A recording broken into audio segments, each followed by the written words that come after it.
Hello and welcome back to the Stronghold. I'm the Magi, and today we're going to do part 2 of our budget perspective.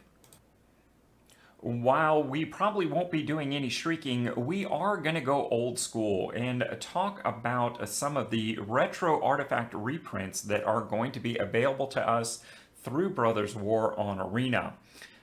Because you're my boy, Blue. Before we get into all that, take just a second and smash the like button. Truly, it'll only take a moment to do all of those YouTube things, and it really helps the community. Speaking of community, if you haven't been seeing our community updates, take a moment, tap the bell icon, and update your notification settings. There's a lot of great information, and your voice can help shape the future of the channel.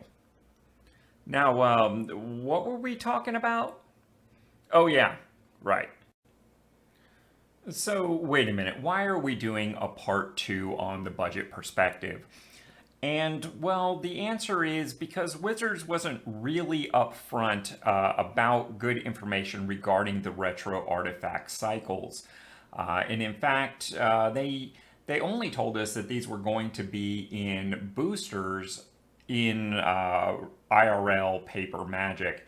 And it wasn't until the State of the Game dropped on November 9th that we found out this was going to affect Arena at all. And at that point, they were stating that these were going to be in store packs, leading very much everyone to believe that that was only going to be for packs that you were awarded or purchased through the store, i.e. was not going to be part of a limited. That is until the early access event started the next day on the 10th, and those content creators started rolling out stuff primarily on the 11th. In fact, there's a couple examples of very funny footage out there of very prominent limited content creators opening up their first pack of draft and basically going, what? Which is not really what you want as Wizards. They need to be a little bit more upfront about this. All too often, the left hand and the right hand don't know what's going on. For me, trying to recut the budget perspective video last minute for an additional 15 or 20 minutes of content was not really an option. So here we are the next day doing a part 2. So now that we know that retro artifacts are going to be part of the particularly quick draft limited environment over on Arena, that makes these cards much more relevant. Not only are you going to have a little bit more choice and access to those cards and adding them to your collection, it's going to make the Brothers War limited environments feel very much the way Strixhaven did. And that is reminiscent of the Wild West. There is going to be a lot more variance with essentially 2 rares in every pack. And those drafts, and in particular your sealed pools, are going to be way swingier. The difference between good drafts and bad drafts are going to be far more relevant. I know this is going to impact the way I plan on drafting this environment, and it's certainly something you're going to want to think about as well.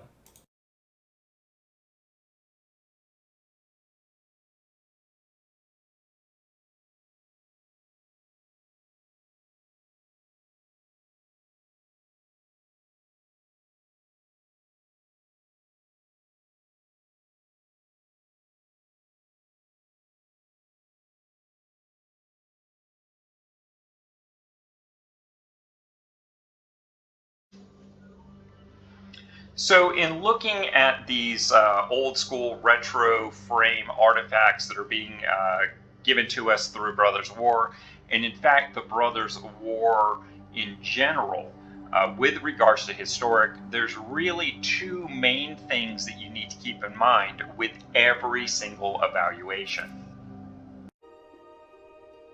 So the first is the simple fact that we just got a full swath of dual color common artifact lands that come into play tapped and are indestructible, but can still be sacrificed, interestingly enough.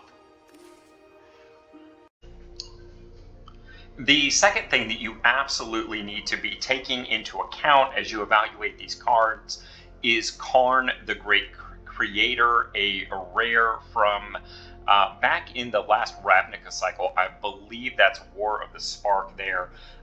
For 4 mana, you get a 5 loyalty planeswalker with a static ability. Activated abilities of artifacts your opponent's control cannot be activated.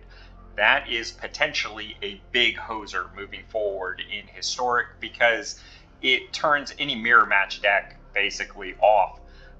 Also, for his -2 ability, you may reveal an artifact card you own from outside the game or choose a face-up artifact you own in exile. Put that card into your hand. That means that a lot of the cards that we're going to be looking at today might make really good targets for Karn. And in fact, a lot of the cards in Brothers War in general may make very good targets for that ability. Most interesting, though, is the +1 ability. Until your next turn, up to 1 target non-creature artifact becomes an artifact creature with power and toughness equal to its mana value. There is an uncommon artifact in this set, which I did not feature in my card perusings, but it allows you to tap and turn a target into an artifact until end of turn. So you could target your opponent's land with that ability, then use Karn's +1 ability, targeting their 0 casting cost land that is now an artifact into a 0/0 artifact creature, which will instantly die to state-based effects of not having a toughness greater than 0. This could be really, really broken, and I, for one, am glad that I have a copy of this already. Now, before we start talking about individual cards that I think might be relevant, just a brief word on combos. There is a lot of potential combo pieces in this. For instance, the Door to Nothingness legendary dragon combo here. For the most part, I'm not going to address these combos if they are missing pieces or have yet to be developed for the historic environment. With very few exceptions, that is the grand majority of these, we will simply wait on other people to break those. So what do you guys think? Are combos like this a good idea, or are they just a waste of your wild cards? Comment down below. And now let's take a look at the individual cards. The first card to talk about, of course, is Adaptive Automation. This is another one of those very versatile Lord cards for tribal decks. And if you're the kind of player like myself that likes to play those decks in Brawl, this is a card that you're going to want for your collection. Hopefully you open it, but if not, this might very well deserve a craft for many of you out there. Chromatic Lantern is already available on Historic, also at a rare. But for those of you who don't have that or haven't invested into it, Brothers War does give you a nice opportunity to pick that card up, essentially for free. A new addition to the Arena lineup is Chromatic Star. I am definitely looking forward to adding this to my collection. If for no other reason, I'm going to want this in my multicolor Brawl decks, particularly those running 3 or more colors, because it's just really fantastic for color fixing, as well as giving you a default card draw that replaces itself. And those cards are, if you'll excuse the pun, historically good. The second card that's going to be new to Arena that is definitely on my radar is Goblin Charbelcher. I don't know that we have all the tools right now to really make a Charbelcher deck work, but I am definitely looking forward to it. And with the upcoming anthology releases, it would not surprise me if they are going to release a couple of cards specifically to make this deck a reality. At uncommon, Ichor Wellspring might make a Rakdos Anvil deck playable in Historic at an entirely different level. And again, as an uncommon, this is a pretty easy pickup, even for us budget players. Keening Stone, recently added to Historic through this, is definitely an attempt to make Mill a more viable archetype in the Eternal formats. I'm not sure that we're there yet. We're going to have to see what else they add here in the near future. But this is definitely a directed attempt to add this to Arena. Lodestone Golem is another card to keep your eye on. It is a good example of some of the taxing effects that we're seeing added to both Standard and the Arena Eternal formats in general, and might make those a bit more viable moving forward. One thing I would absolutely advise everyone to keep an eye on if they're considering spending wildcards on any of the reprints that are being released this way through Brothers War, keep an eye on the rarity of the wildcard. For instance, Mystic Forge and Perilous Vault here have both been previously released on Arena, but as rares. So you can spend a rare wildcard to get the exact same effect. Ornithopter, on the other hand, has been a consistent uncommon, so it won't always pay off, but I would recommend always checking your rarity before you invest wildcards in these Brothers War reprints. Runechanter's Spike is another one to keep an eye out for. At 2 mana, this artifact equipment gives a creature first strike and +X/+0, where X is the number of instants and sorcery cards in your graveyard, and it equips for 2. We've very recently seen a big rise in the Is It Spells Matter decks in Standard, and of course for many of you that means they are going to age into Historic. This might be just the kind of card you need to give it a competitive edge in the longer lasting Eternal formats on Arena. So if you happen to get one, don't be afraid to give it a little experimentation.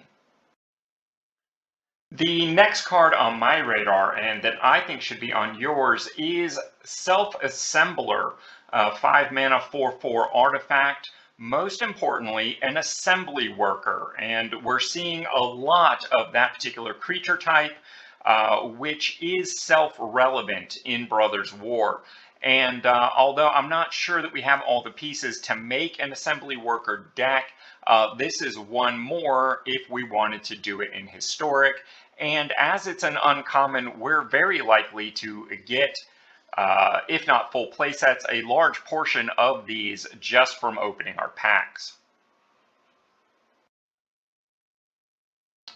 For those of you who really like the Boros Samurai deck from the New Player Experience and like the idea of added value when you attack alone, really might want to consider investing some wild cards into Sigil of Valor. I don't know that I'd go all 4, but this 2-drop artifact equipment, whenever equipped creature attacks alone, it gets +1/+1 until end of turn for each other creature you control, and it equips for only 1. And really, that is the type of thing that you might need in that deck in order to make it Historic viable for the long term. One card to definitely keep an eye out for is going to be Sword of the Meek. This goes directly into any sort of Historic Anvil deck going on. Basically, you swing with the token that you made last turn with Anvil on it. So you're either getting in for 2, or they're chump blocking or trading or something like that. Then in your second main, you sacrifice Sword of the Meek to Anvil. Sword of the Meek goes to the graveyard. It creates a 1/1 colorless artifact creature token off of Anvil. that triggers the Sword of the Meek to come back and attach itself to said token, ready for you to swing again next turn. Oh, and by the way, Anvil did its thing in creating some life loss, etc. in the equation. And the last card I want to highlight from this subset of cards is Wormcoil Engine, a 6/6 colorless, 6 mana Phyrexian worm with Death Touch and Lifelink. This thing is an absolute powerhouse when it hits the board, and because it's colorless, it can easily slot into a lot of different decks, particularly for Brawl players like myself. In addition, when this dies, create a 3/3 colorless Phyrexian Worm artifact creature token with Death Touch, and then another 3/3 colorless Phyrexian Worm artifact creature with Lifelink. So in other words, it's a double threat. It has to be answered, and when they do, it splits now into two virtually equal threats that now also have to be dealt with. While I hope each and every one of you is lucky enough to open one of these out of your packs in your collection, if you don't, this is a mythic wild card that is worth considering. So at the time of recording, we haven't been told anything about the sketchbook versions of the cards and whether those will be available on Arena. But I will not be surprised at all if we are offered these in the form of cosmetics. I do hope that they offer them on the individual card basis instead of some absurdly costed huge package for all, I don't know, nearly 60, I think, in all got the sketchbook treatment. Some of these are really, really nice. Of course, manage your own resources, use your own judgment, because while it's fun to pimp your deck, particularly for us Brawl players, cosmetics do not ultimately win games in most cases. So how does all of this end up affecting building your collection? So while there are technically 3 different commonalities here on these retro frame reprints, I would encourage you to think of all of them as rares. Because really you're going to have to open a lot of packs or do an awful lot of limited before anything really starts to feel uncommon here. Most importantly, I would encourage you to know which of these cards are reprints and what you already have, because there's no point in making a decision to get a card you don't need. To that end, also really think about which of these cards you want multiples on.